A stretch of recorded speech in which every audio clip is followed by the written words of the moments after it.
네, 안녕하세요. 오늘은 3과목 데이터베이스 일반의 두 번째 시간인 테이블에 대해서 배워보는 시간이 되겠습니다.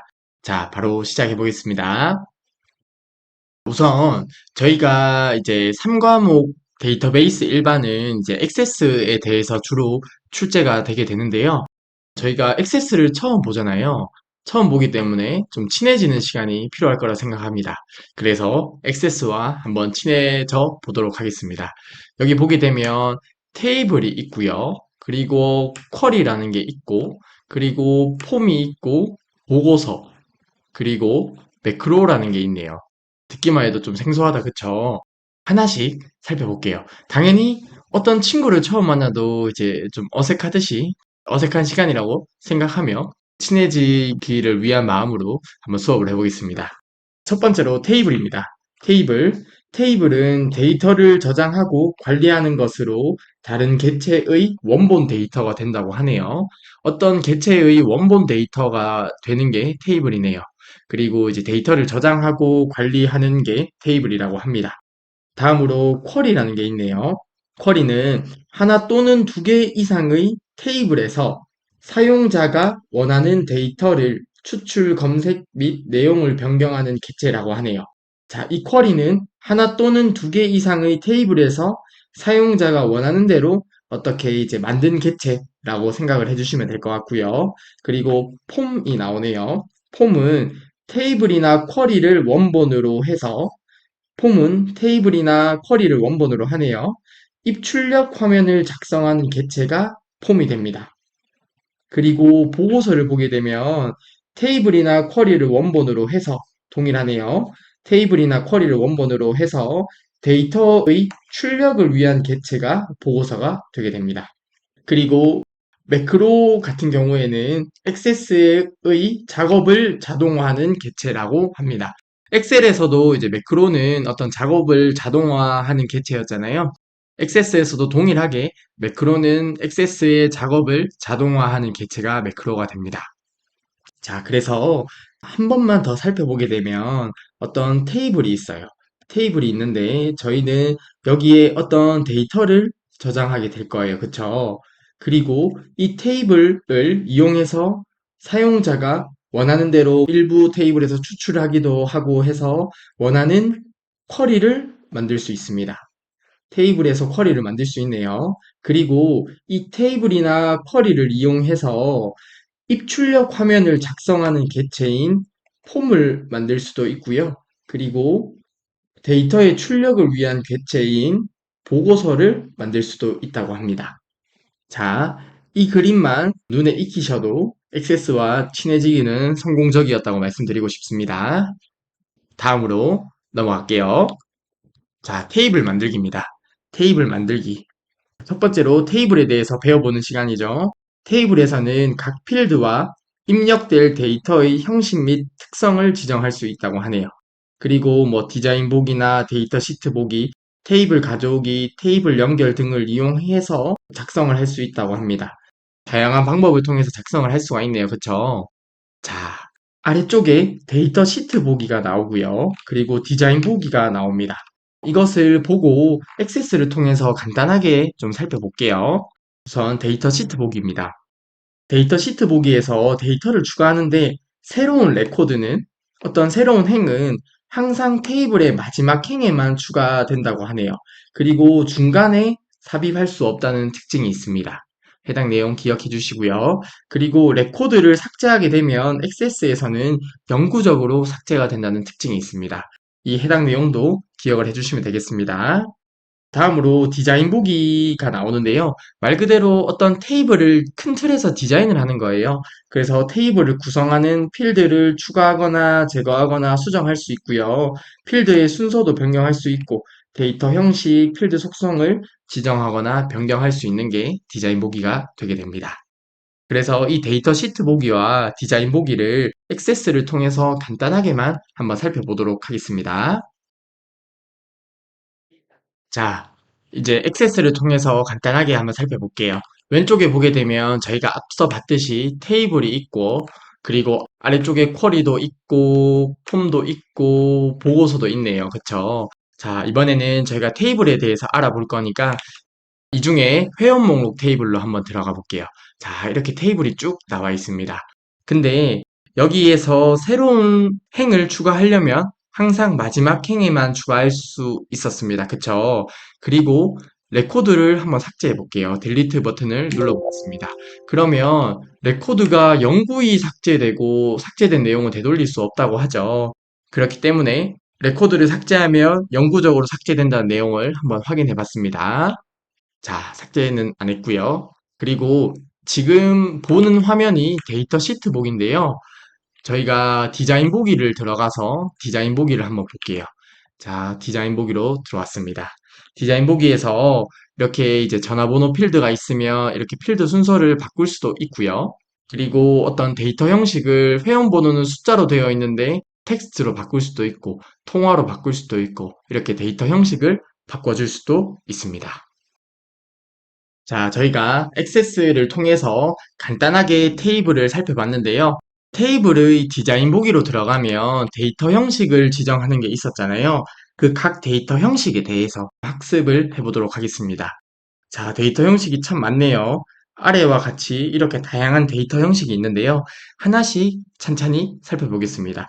첫 번째로 짧은 텍스트가 나오네요. 짧은 텍스트 같은 경우는 말 그대로 이제 텍스트가 입력이 되는 거죠.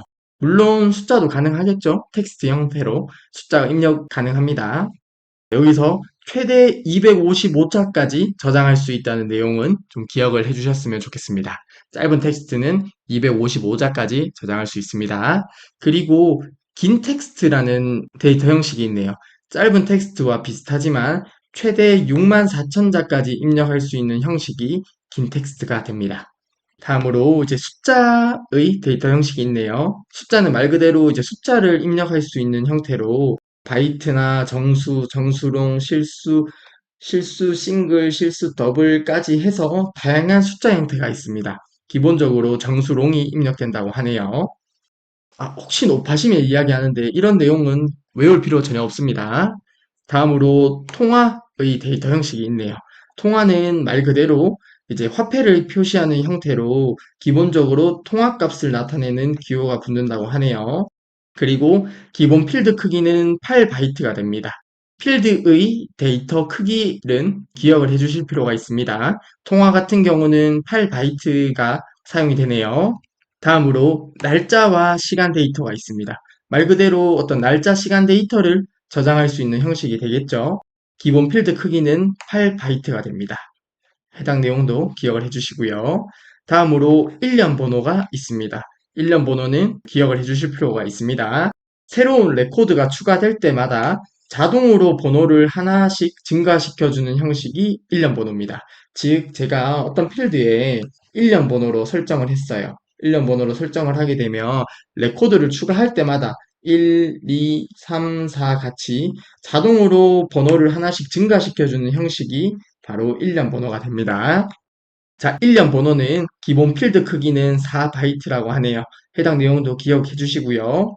그리고 한 번 생성된 1년 번호는 다시 생성되지 않고 수정이 불가능합니다. 단 삭제는 가능해요. 해당 내용도 기억해 주세요. 자, 한 번 생성된 1년 번호는 예를 들어서 1, 2, 3, 4 생성됐으면 3이 또 생성되지 않는다는 얘기죠. 그리고 기존에 만들었던 1년 번호 3을 제가 5로 바꾸고 싶은데 이것도 안 됩니다. 수정이 안 돼요. 단 삭제는 가능해요. 예를 들어서 제가 1년 번호 1, 2, 3, 4에서 이 3을 삭제를 했어요. 삭제는 가능하고요. 그럼 다음에 3이 나오는 게 아니라 그 뒤로 5, 6, 7 이런 식으로 나오게 됩니다. 자, 1년 번호는 한 번 생성된 건 다시 생성되지 않고 수정이 불가능해요. 단 삭제는 가능하다는 점도 같이 기억을 해주시면 되겠습니다. 다음으로는 yes, no 형식이 있는데요. 해당 형식도 기억을 해주셨으면 좋겠어요. yes, no는 말 그대로 맞다, 아니다. 이렇게 둘 중 하나만 입력하는 경우에 사용하는 형식이죠. 둘 중 하나만 입력하는 경우에 사용하는 형식이고요. 기본 필드 크기는 1비트입니다. 참고적으로 얘기하면 8비트가 1바이트가 돼요. 그래서 yes, no 형식 같은 경우는 필드 크기가 되게 작다, 그쵸? yes, no 형식은 기본 필드 크기는 1비트가 됩니다. 다음으로 OLE 객체가 나오네요. 다른 프로그램에서 만들어진 객체를 연결하거나 포함하는 형식이 OLE라고 하고요. 기본 필드 크기는 1GB가 됩니다. 이렇게 데이터 형식에 대해서 살펴봤는데요. 이와 관련해서 관련된 기출문제를 풀어보면서 조금 더 학습을 해보도록 하겠습니다. 자, 1번 문제입니다. 다음 중 데이터의 형식에 관한 설명으로 옳지 않은 것은 이라고 하네요. 보기 1번 한번 볼게요. 짧은 텍스트 형식에는 텍스트와 숫자 모두 입력할 수 있죠? 맞습니다. 숫자를 입력하면 그냥 숫자가 텍스트 형식으로 저장이 되는 겁니다. 보기 2번 숫자 형식에는 필드 크기를 설정하여 숫자 값의 크기를 제어할 수 있습니다. 써봤듯이 숫자 형식은 뭐 바이트, 정수, 이런 식으로 이제 설정을 해줄 수가 있었잖아요. 그런 것들을 통해 필드 크기를 설정하여 숫자 값의 크기를 제어해줄 수 있습니다. 그렇기 때문에 숫자의 그런 다양한 형식들이 있었던 거겠죠. 보기 3번 보겠습니다. 긴 텍스트 형식에는 짧은 텍스트와 비슷하나, 그쵸? 최대 255자까지 입력이 가능한 것은 짧은 텍스트죠. 그쵸? 짧은 텍스트 같은 경우는 255자까지 입력이 가능했고요. 그리고 긴 텍스트 같은 경우는 64,000자까지 입력 가능했습니다.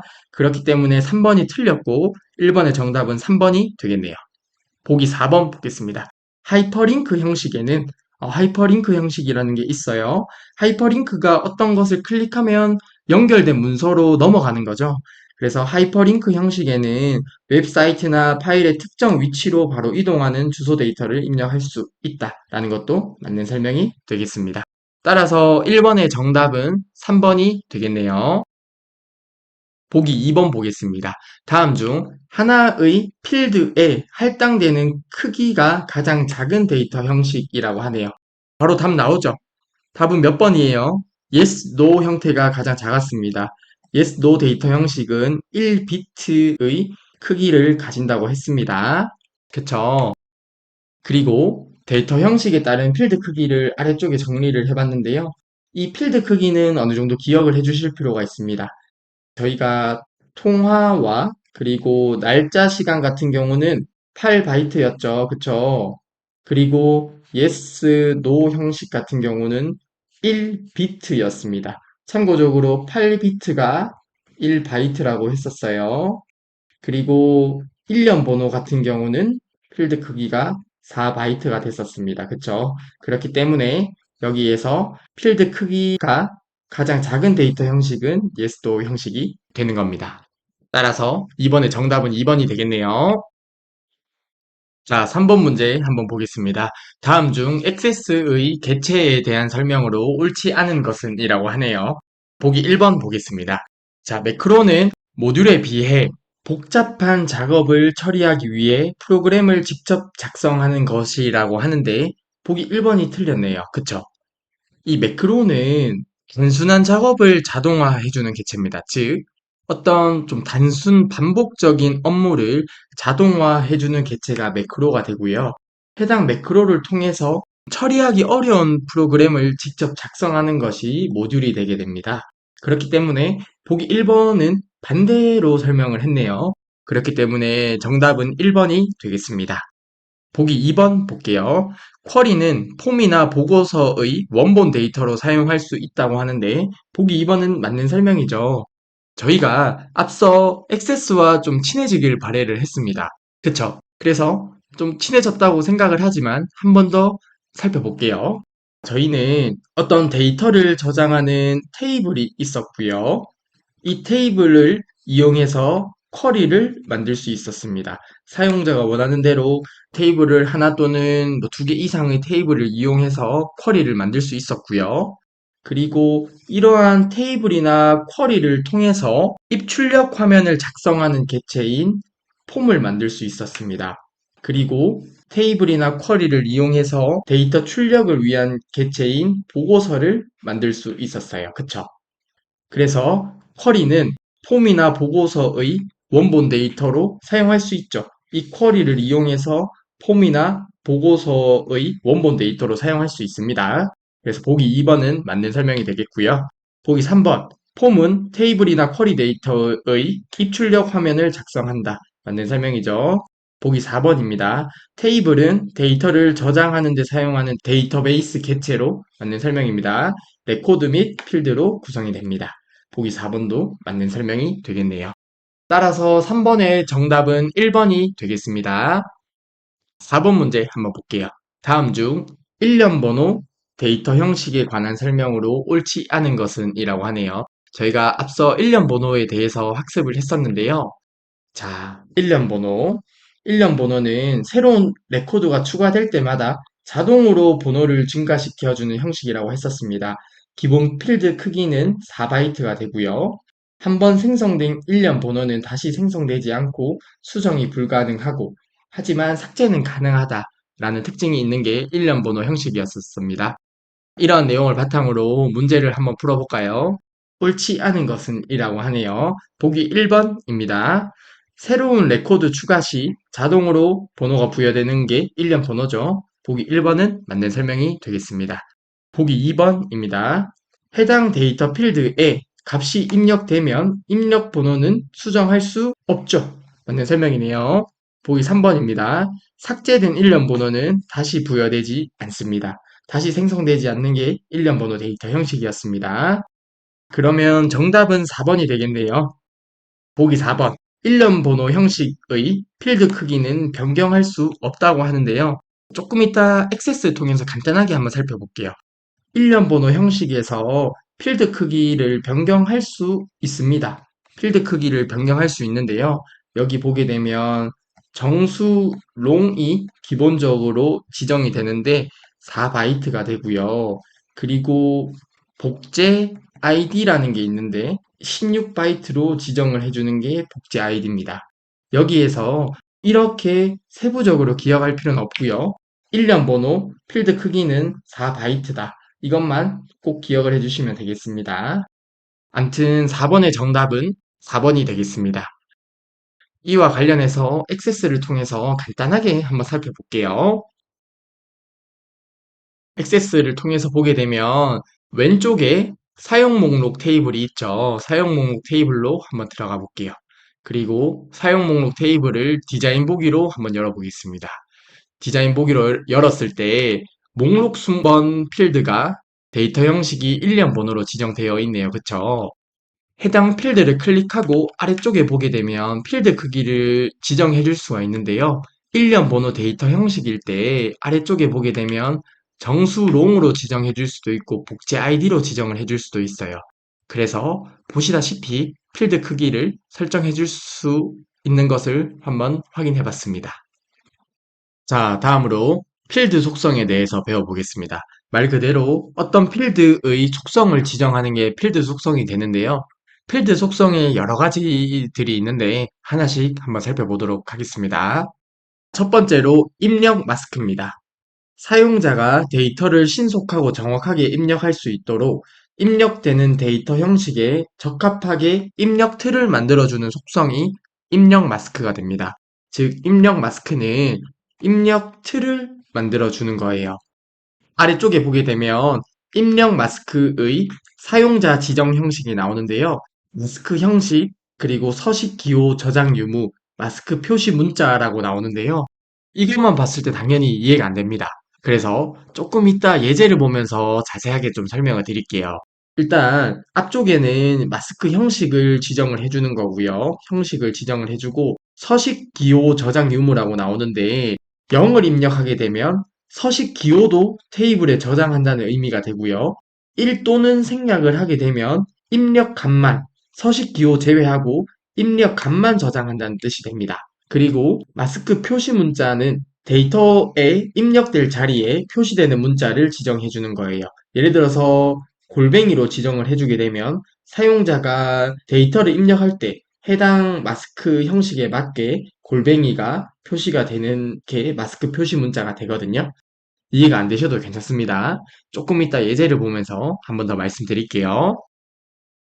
우선 예제를 보기 전에 저희가 사용자 서식 기호에 대해서 알아야 돼요. 아래의 표를 보면 딱 봐도 너무 외우기 싫게 생겼다. 그쵸? 제가 꼭 외워야 될 부분만 짚어드릴 테니까 해당 부분은 꼭 기억을 해주셔야 됩니다. 자, 우선은 0과 9와 샵이 있네요.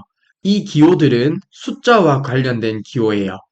오른쪽에 설명을 보게 되면 0 같은 경우에는 공백 더하기 빼기를 입력할 수 없고 9는 더하기 빼기를 입력할 수 없고 샵은 더하기 빼기 기호 입력이 가능하다라고 하는데 이 해당 부분까지 외우지 말고요.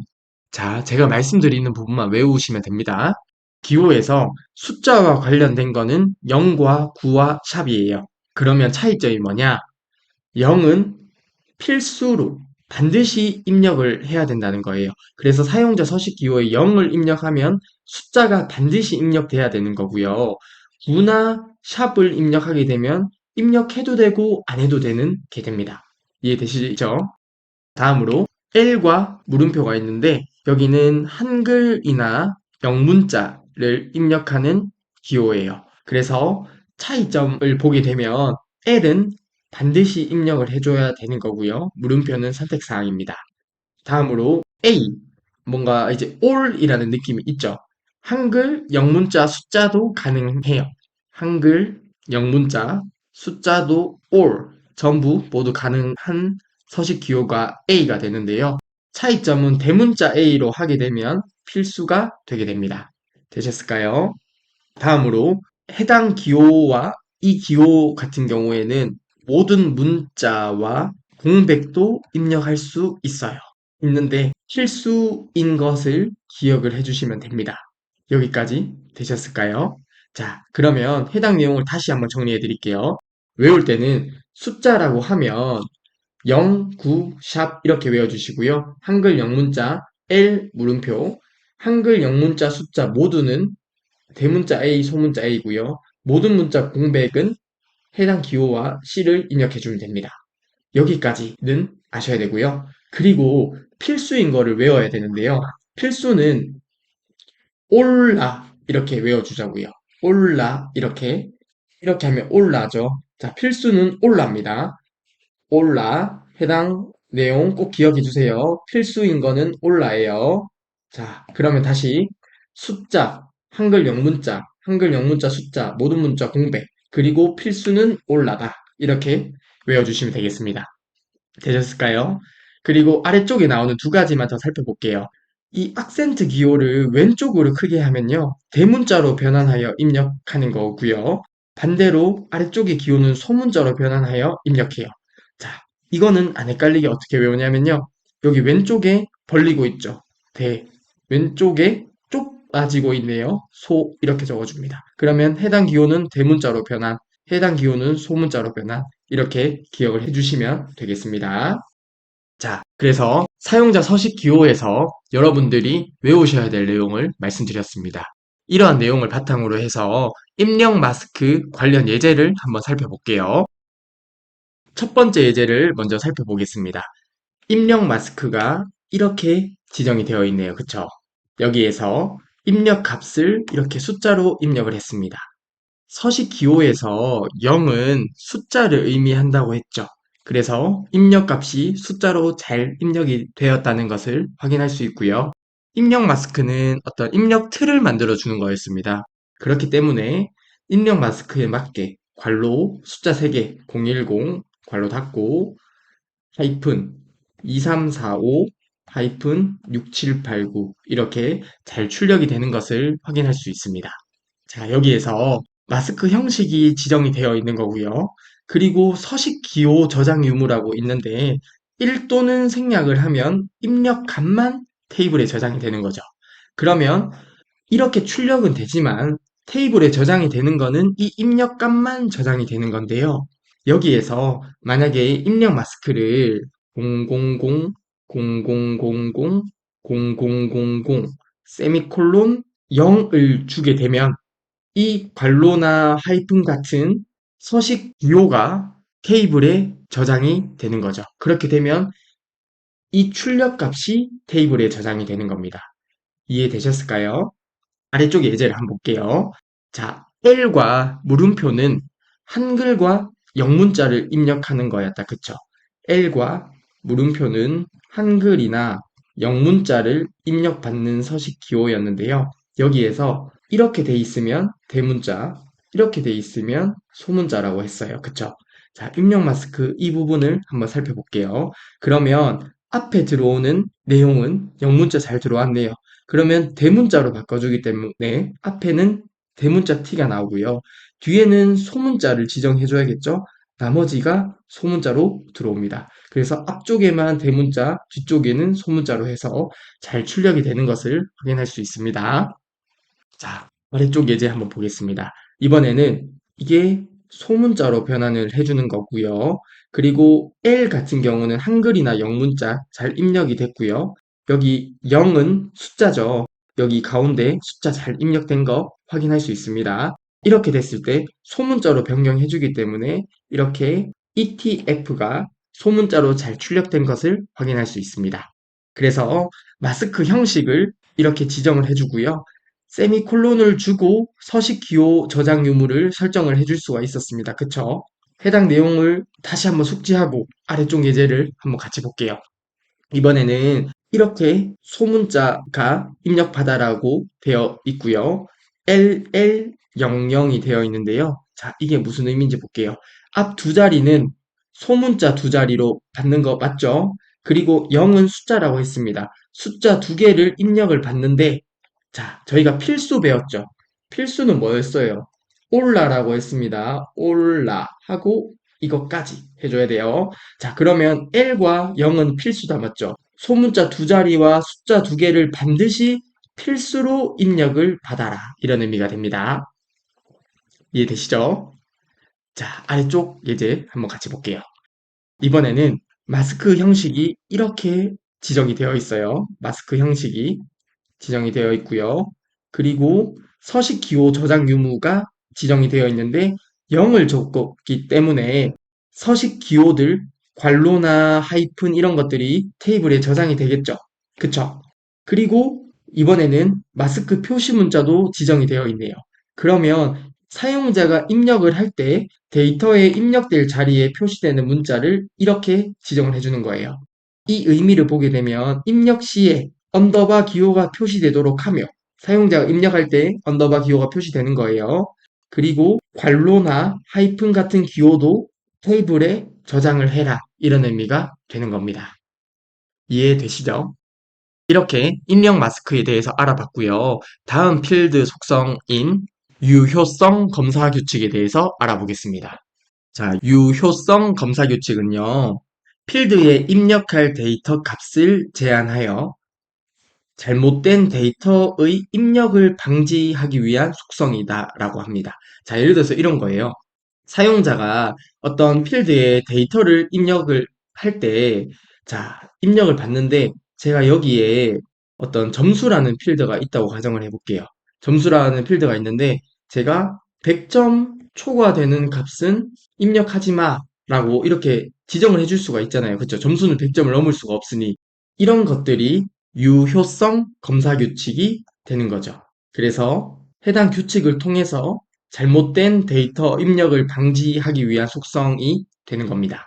아래쪽에는 유효성 검사 규칙의 예제가 나와 있는데요. 0이 아닌 값을 입력을 하라라고 하면 이렇게 표시할 수 있어요. 해당 기호도 기억을 해주셔야 됩니다.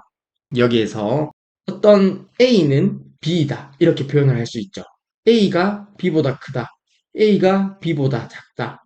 A가 B보다 크지도 않고 작지도 않다 라고 하는 거는 A와 B가 다르다라고 표현을 할 수가 있어요. 즉, 이 해당 기호는 다르다라는 하나의 수식으로 생각을 해주시면 되겠습니다. 그래서 0이 아닌 값을 입력을 할 때는 이렇게 사용을 한다라는 내용도 기억을 해주시고요. 다음으로는 0 또는 1000 이상의 값을 입력을 할 때는 액세스에서 0 or 1000보다 크거나 같다 이렇게 표현을 해주시면 되겠습니다. 그리고 김으로 시작하는 데이터만 입력하라고 할 때는 어떤 와일드카드 문자라고 하죠. 아스타나, 물음표 같은 이런 와일드카드 문자를 이용할 때는 like 연산자를 사용을 해줘야 돼요. 해줘야 되는데 그러면 김으로 시작하는 데이터만 입력받을 때는 like 적어주고 따옴표 안에 김 아스타 이렇게 적어줍니다. 그러면 김으로 시작하는 데이터만 입력을 받게 되는 거예요. 다음으로 골뱅이 문자가 포함된 데이터만 입력하라고 하는 거는 like 양쪽에 아스타를 달아주면 골뱅이가 포함되는지 여부를 체크할 수 있는 거죠.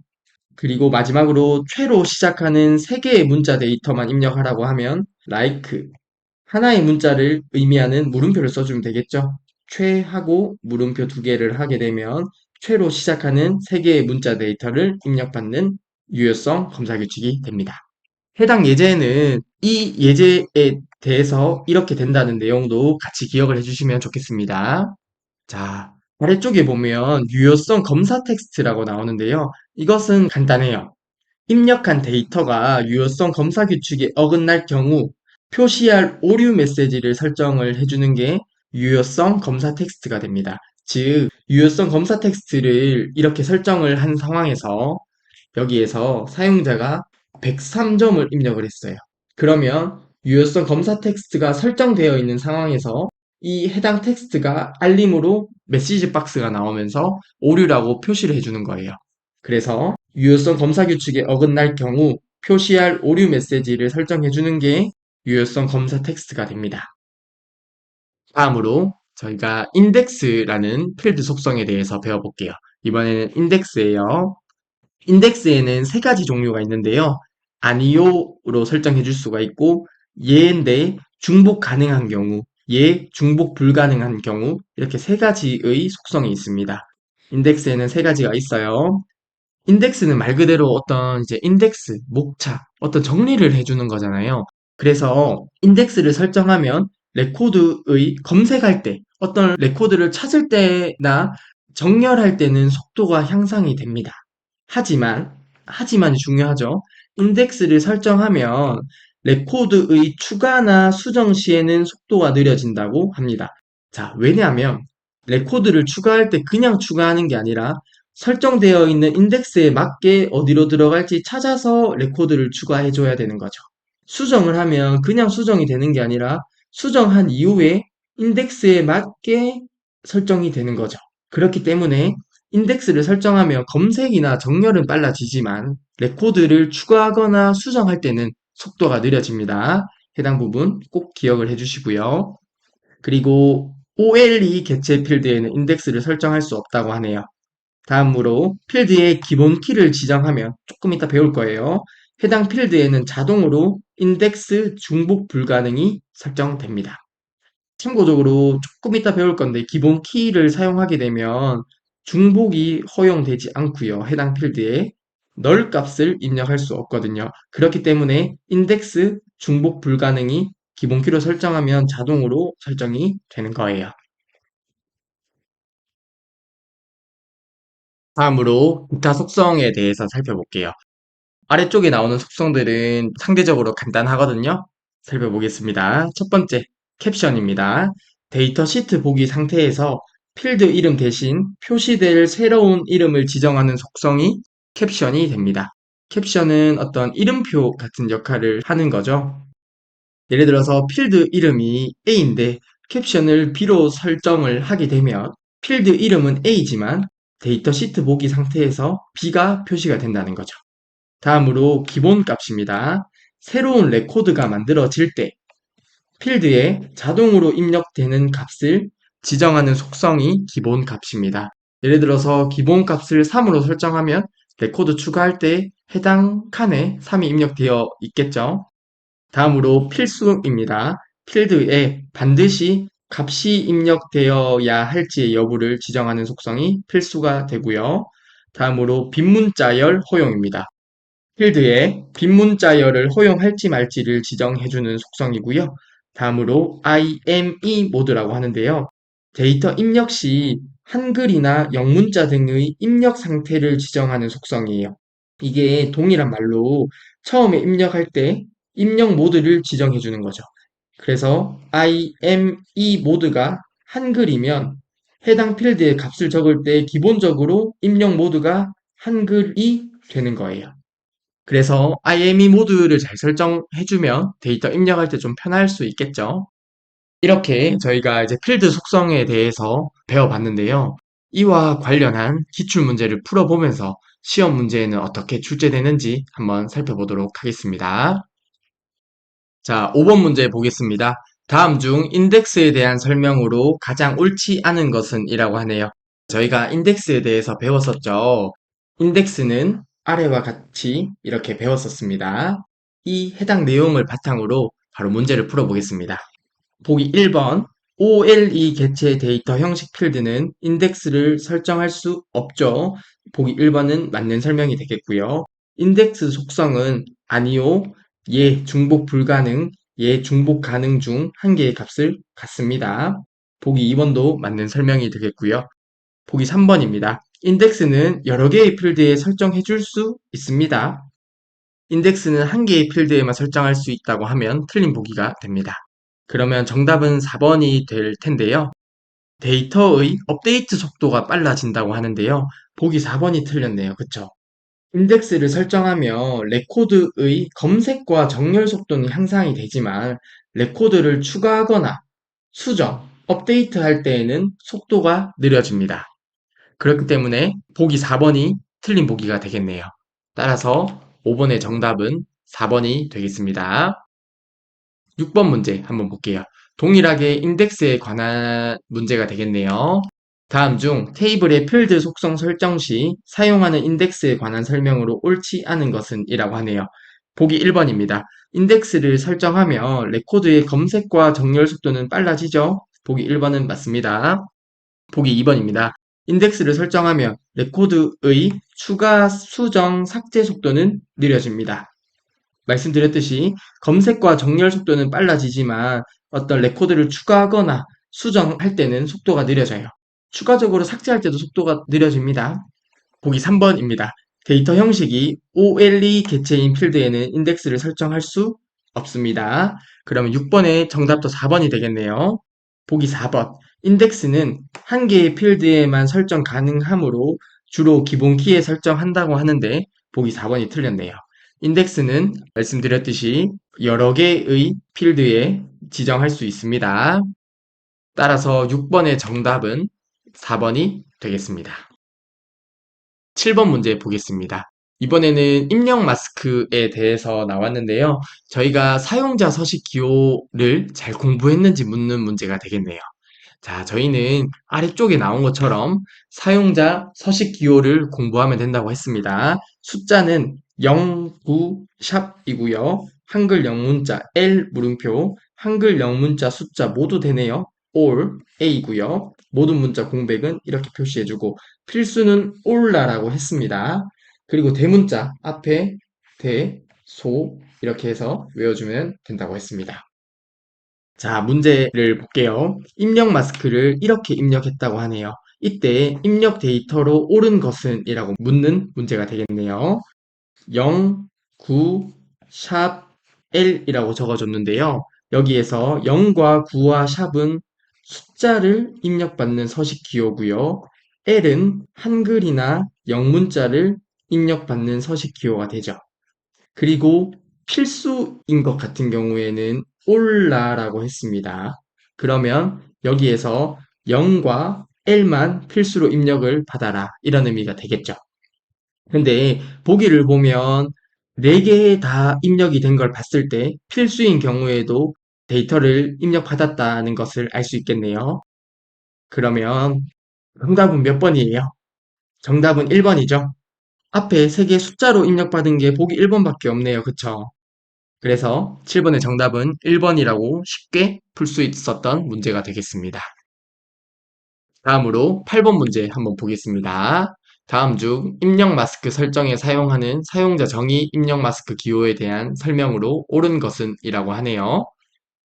자, 9가 있네요. 9는 소문자로 변화는 아니죠. 9는 숫자를 입력받는 서식 기호입니다. 보기 1번 틀렸고요. 보기 2번. 숫자나 공백을 입력받도록 설정하라고 하는데 아니죠. 앞에 악센트가 앞을 바라보고 되죠. 대문자로 변환을 해주는 서식 기호입니다. 보기 3번입니다. 여기는 앞에 소라고 적어주면 되겠네요. 영문 대문자로 변환하여 입력받도록 설정한다고 하는데 보기 3번도 틀렸네요. 보기 4번 볼게요. 영문자와 한글만 입력받도록 설정해주는 게 L 맞죠? 보기 4번이 정답이겠네요. 자, 참고적으로 올라라고 했습니다. L은 필수네요. 영문자와 한글만 필수로 입력받도록 설정이라고 나와도 맞는 설명이 되겠죠. 아무튼 8번의 정답은 4번이 되겠습니다. 자, 9번 문제 보겠습니다.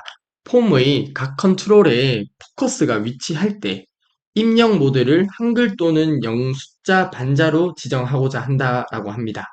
다음 중 이를 위해 설정해야 할 컨트롤 속성이라고 묻는데요. 자, 데이터 입력 시에 입력 상태를 지정을 하는 거잖아요. 그쵸? 입력 모드를 지정을 하는 거죠. 그러면 IME 모드를 설정을 해줘야겠죠. 따라서 정답은 몇 번이에요? 정답은 4번이 되겠습니다. 10번 문제 한번 보겠습니다. 다음 중 학생 테이블의 나이 필드에 유효성 검사 규칙을 아래와 같이 지정한 경우 데이터 입력 상황에 대한 설명으로 옳은 것은 이라고 하네요. 유효성 검사 규칙과 유효성 검사 텍스트에 대해서 저희는 배웠었습니다. 그쵸? 유효성 검사 규칙은 필드에 입력할 데이터 값을 제한하여 잘못된 데이터의 입력을 방지하기 위한 속성이었고, 유효성 검사 텍스트는 규칙에 어긋날 경우 표시할 오류 메시지를 설정해주는 속성이었습니다. 문제를 풀어보겠습니다. 유효성 검사 규칙으로 20보다 큰 거를 입력하라고 하네요. 그렇게 됐을 때 25를 입력을 하면요. 그대로 입력이 되겠고요. 예를 들어서 18을 입력하게 되면 유효성 검사 규칙에 어긋나는 경우죠. 이때는 유효성 검사 텍스트가 나타나게 되는 겁니다. 10번 문제 풀고 유효성 검사 규칙이 어떻게 적용이 되는지 한번 액세스를 통해서 살펴볼게요. 우선 문제를 풀어보겠습니다. 보기 1번입니다. 데이터를 입력하려고 하면 항상 숫자는 이런 식으로 메시지가 표시되는 것은 아닙니다. 25가 입력되면, 즉 유효성 검사 규칙에 맞게 입력이 되면 그냥 입력이 됩니다. 보기 1번은 틀렸고요. 보기 2번입니다. 20을 입력하면 숫자는 이렇게 라는 메시지가 표시된 후 입력값이 정상적으로 저장되지 않아야겠죠. 그쵸? 20을 입력하면 유효성 검사 규칙에 어긋나잖아요. 그쵸? 그러면 해당 메시지가 표시되는 것까지는 맞아요. 그리고 나서 값을 다시 입력해줘야 되는 겁니다. 그래서 보기 2번은 틀렸고요. 보기 3번 보겠습니다. 20을 입력하면 숫자는 이런 식의 메시지가 표시되며 값을 다시 입력해야만 합니다. 보기 3번이 맞는 설명이 되겠네요. 따라서 10번의 정답은 3번이 되겠고요. 보기 4번도 한번 볼까요? 30을 입력하면 유효성 검사 규칙에 맞습니다라는 메시지가 표시되지 않고 그냥 저장이 됩니다. 그래서 보기 4번도 틀린 설명이 되겠습니다. 따라서 10번의 정답은 3번이 되겠네요. 자, 유효성 검사 규칙 관련해서 어떻게 동작하는지 액세스를 통해서 간단하게 한번 살펴보겠습니다. 자, 유효성 검사 규칙을 액세스를 통해서 한번 살펴볼 건데요. 저희가 신규 과목 테이블을 보게 되면 월회비가 이렇게 입력이 되어 있네요. 그쵸? 해당 신규 과목 테이블을 우선 디자인 보기로 들어가 볼게요. 그리고 월회비 필드를 선택을 해주고요. 아래쪽에서 유효성 검사 규칙을 설정해 줄 거예요. 자, 여기에 제가 한번 입력해 보겠습니다. 유효성 검사 규칙을 금액은 10만 원 미만으로 입력을 받을게요. 100, 1000, 만, 10만이라고 적어주고요. 유효성 검사 텍스트에 금액은 10만 원 미만으로 입력 이렇게 적어주도록 하겠습니다. 이렇게 적어줬습니다. 자, 그리고 테이블에서 데이터 시트 보기로 가서요.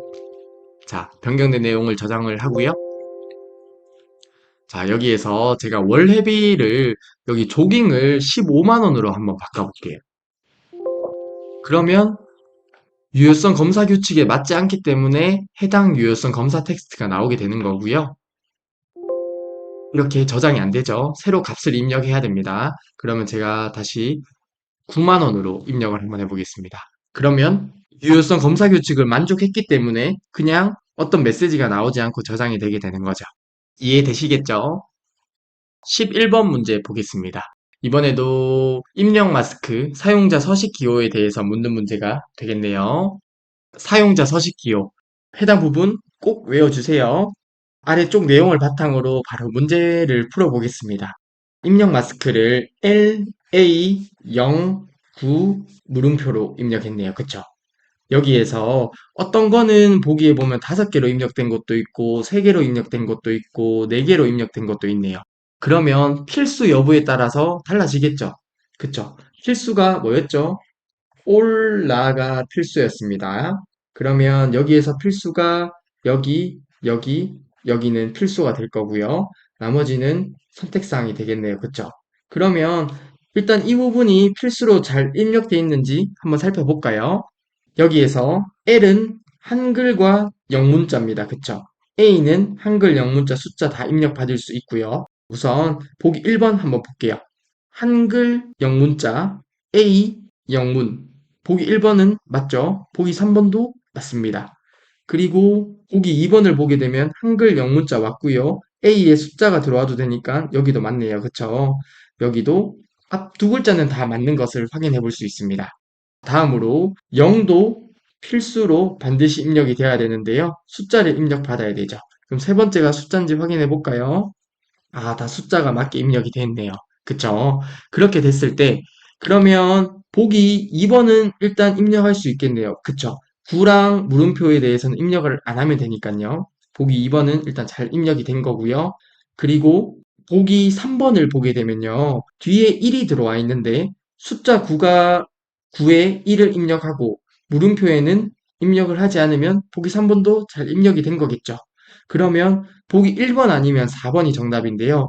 보기 1번에는 숫자 2개를 적어줬고요. 보기 4번에는 1과 A를 적어줬습니다. 자, 이렇게 됐을 때 정답은 몇 번이에요? 정답은 1번이죠. 자, 9에는 숫자 1로 적어줬고요. 물음표는 한글 또는 영문자잖아요. 그렇게 됐을 때 보기 4번에 A는 만족을 하는데 마지막에 여기 1은 입력을 할 수가 없겠네요. 그렇게 됐을 때 11번의 정답은 1번이 되는 거겠죠. 해당 문제까지 잘 이해하셨다면 정말 이번 수업 잘 이해하신 거라고 말씀드리고 싶습니다. 암튼 11번의 정답은 1번이었고요. 12번 문제 보겠습니다. 동일한 유형의 문제네요. 한번 같이 살펴볼게요. 이번에는 자, 이렇게 돼 있으면 이것은 대문자죠. 이렇게 L, 0, L 한 칸 띄우고 L 물음표 0이라고 되어 있네요. 이때 유효한 입력값은 이라고 묻죠. 우선 보기 1번 틀렸죠. 소문자 안 됩니다. 나머지는 한번 같이 살펴볼게요. 자, 여기서 L은 한글이나 영문자죠. 그리고 가운데 있는 0은 숫자를 입력받아야 됩니다. 우선 앞에 세 개가 잘 되어 있는지 볼까요? 자, 보기 2번입니다. 한글 영문자 M3F 잘 입력됐고요. 보기 3번 잘 입력됐고요. 보기 4번 잘못 입력됐네요. 그쵸? 숫자, 영문자 숫자 이렇게 입력되면 잘못됐습니다. 그러면 보기 2번 아니면 4번이 정답이겠네요. 뒤에 부분도 한번 볼까요? L, 한글, 영문자고요.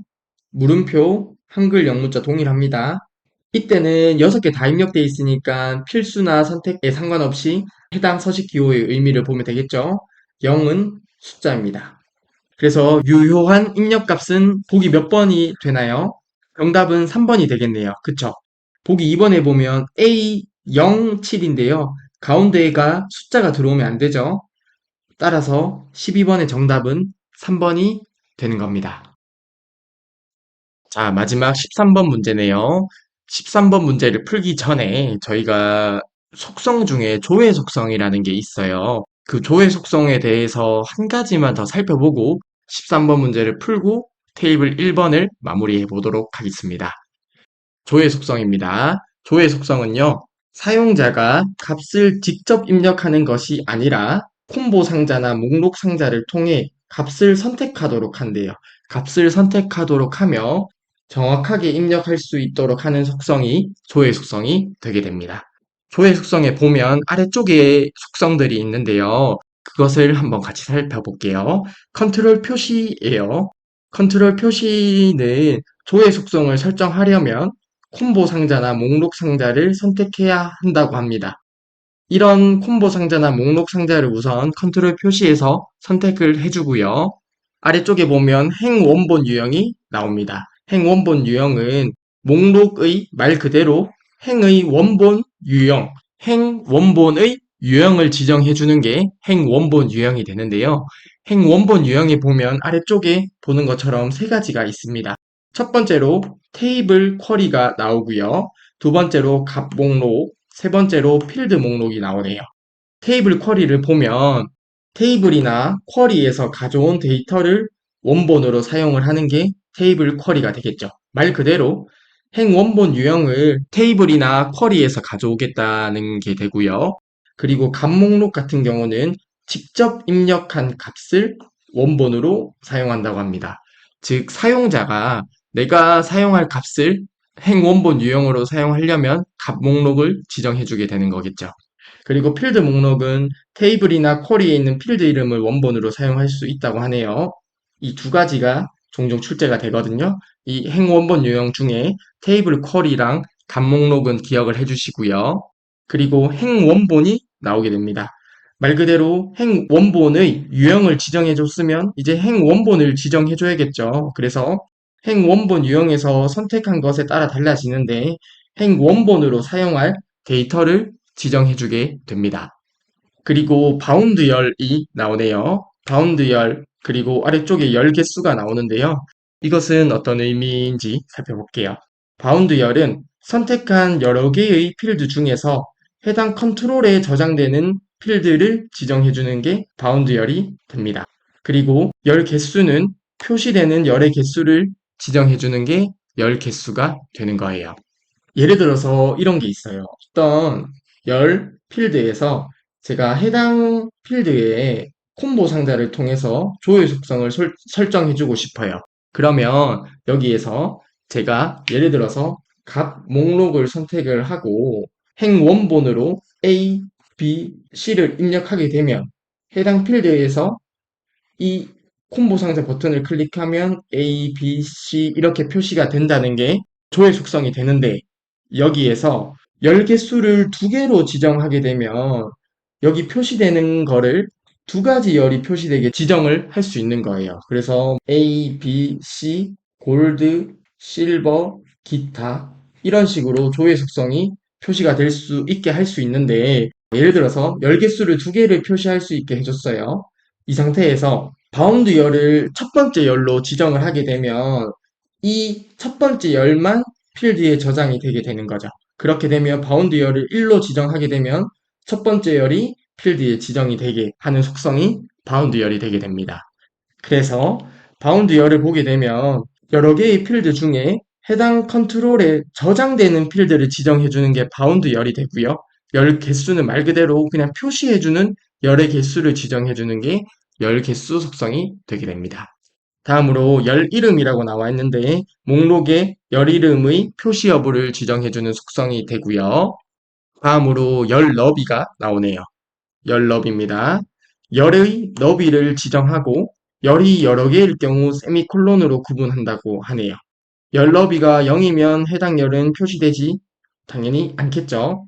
예를 들어서 저희가 A, B, C, 골드, 실버, 기타 이렇게 조회 속성을 표시를 했습니다. 그러면 여기에서 2cm, 3cm, 센티미터 단위거든요. 이렇게 열의 너비를 지정을 해줄 수 있다는 거죠.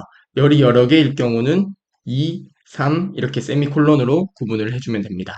열 너비가 0이면 예를 들어서 0, 3 이렇게 지정하면 이 열은 표시가 되지 않게도 설정을 해줄 수가 있게 되는 겁니다. 그리고 행수를 보게 되면 행의 개수를 지정을 해주게 되는 거고요. 목록 너비가 나오네요. 목록 너비는 목록의 전체 너비를 지정해주는 속성이 됩니다. 그러면 해당 예시에서는 목록 너비를 5로 지정해주면 되겠죠. 다음으로 목록 값만 허용인데요. 목록 값 이외의 데이터 입력 가능 여부를 지정하는 게 목록 값만 허용이고요. 여러 값 허용은 여러 값을 선택할 수 있는지 여부를 지정해주는 게 여러 값 허용이 됩니다. 그리고 값 목록 편집 허용은 지정한 값 목록의 편집 가능 여부를 지정하는 게 값 목록 편집 허용이 되는 거예요. 보통 이런 것들은 편집 가능 여부를 안 하겠죠. 왜냐하면 이 조회 속성이 사용자가 입력할 때 정확하게 입력할 수 있도록 사용하는 거기 때문에 값 목록 편집 허용은 대부분 사용을 안 할 거예요. 이렇게 조회 속성에 대해서 봤는데요. 저희가 박스 치면서 봤던 것들 내용을 위주로 기억을 해주시면 되겠습니다. 교재로 보게 되면 빈칸이 되어 있고 여러분들이 직접 작성하는 곳 있잖아요. 그런 부분을 위주로 조회 속성을 학습해 주시면 되겠습니다. 그래서 이러한 내용을 바탕으로 해서 저희가 액세스를 통해서 조회 속성을 설정하게 되면 어떻게 표시가 되는지 한번 같이 살펴보겠습니다. 자, 저희가 액세스를 통해서 조회 속성을 한번 살펴볼게요. 우선 회원 목록 테이블로 들어갑니다. 회원 목록 테이블에서 부분 언더바 조회라는 열이 있죠. 여기에 저희가 조회 속성을 설정해 줄 거예요. 지금은 그냥 A, B, C 이렇게 값이 입력되어 있는데요. 조회 속성을 설정하게 됐을 때 어떻게 표시가 되는지 한번 볼게요. 우선 회원 목록에서 오른쪽 버튼 눌러서 디자인 보기로 들어가겠습니다. 디자인 보기에서 구분 조회 필드를 클릭해 주시고요. 클릭하면 아래쪽에 조회라는 속성이 보일 거예요. 여기에서 조회를 클릭했습니다. 그리고 컨트롤 표시는 저희가 콤보 상자로 표시를 해줄게요. 콤보 상자로 들어왔고요. 그리고 행 원본 유형이 있죠. 저희가 행 원본 유형을 세 가지 중에 지정할 수 있다고 했는데 이번에는 값 목록으로 저희가 직접 입력 한번 해보겠습니다. 그러면 행 원본 유형으로 값 목록을 지정해줬으면 행 원본에는 사용할 데이터를 지정해줘야겠죠. 저희가 A, B, C 이렇게 행 원본을 지정을 해볼게요. 그리고 바운드 열은 첫 번째 열이 지정되는 거랑 열 개수 동일하게 1, 1로 지정을 해 놓겠습니다. 그리고 이것을 다시 데이터 시트 보기로 보게 됐을 때 어떻게 표시가 되는지 한번 볼게요. 자, 데이터 시트 보기로 들어가 볼게요. 우선 저장을 하고요.